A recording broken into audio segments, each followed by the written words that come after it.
United Nations Convention on the Law of the Sea, Article 267, Protection of Legitimate Interests, states, in promoting cooperation pursuant to Article 266, shall have due regard for all legitimate interests including, inter alia, the rights and duties of holders, suppliers and recipients of marine technology.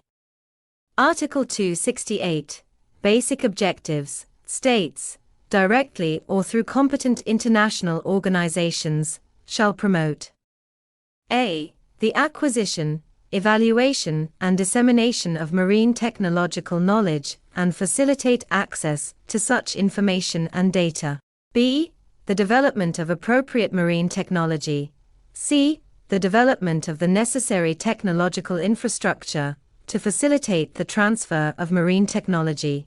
D. The development of human resources through training and education of nationals of developing states and countries and especially the nationals of the least developed among them. E. International cooperation at all levels, particularly at the regional, sub-regional and bilateral levels.